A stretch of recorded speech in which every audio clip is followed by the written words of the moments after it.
शिगिर्दों के पाँव धोना। मुकद्दस यूहन्ना की अंजील 13 बाब 1 ता 17 आयत तक।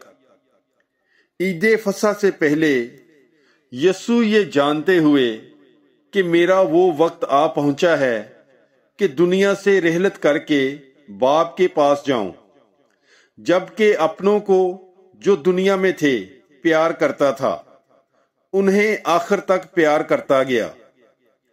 और शाम का खाना खाते वक्त जबकि शैतान ने यहूदा बिन शमौन अस्करयूती के दिल में डाला था कि उसे पकड़वाए, ये जानते हुए कि बाप ने सब चीजें मेरे हाथ में कर दी हैं और कि मैं खुदा से निकला और खुदा के पास जाता हूं, उसने खाने से उठकर अपना लिबास उतारा और एक कतानी कपड़ा लेकर अपनी कमर में बांधा और उसके बाद बासन में पानी डालकर शिगिर्दों के पांव धोए और जो कतानी कपड़ा कमर में बांधा था उससे पूछने लगा।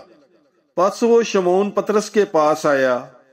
इसने उससे कहा, ऐ खुदावन, क्या तू मेरे पांव धोता है?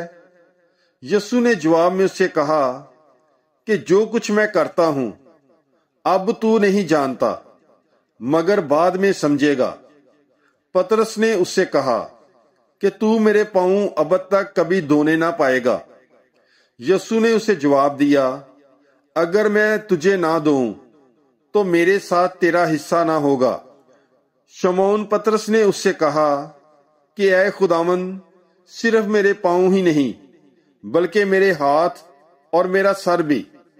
यीशु ने उससे कहा, वो जो नहा चुका है उसे धोने की हाजत नहीं, बल्कि सरासर पाक है। तुम भी पाक हो, लेकिन सब के सब नहीं, क्योंकि वो अपने पकड़वाने वाले को जानता था। इसलिए उसने कहा कि तुम सब पाक नहीं हो। बस जब वो उनके पांव धो चुका और अपने कपड़े पहनकर फिर बैठ गया तो उनसे कहा कि क्या तुम समझते हो कि मैंने तुम्हारे साथ क्या किया है? तुम मुझे उस्ताद और खुदावंद कहते हो और खूब कहते हो, क्योंकि मैं हूं।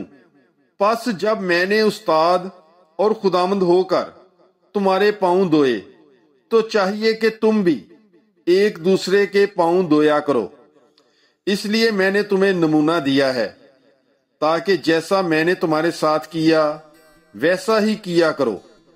मैं तुमसे सच सच कहता हूं कि गुलाम अपने मालिक से बड़ा नहीं होता और ना भेजा हुआ भेजने वाले से बड़ा होता है।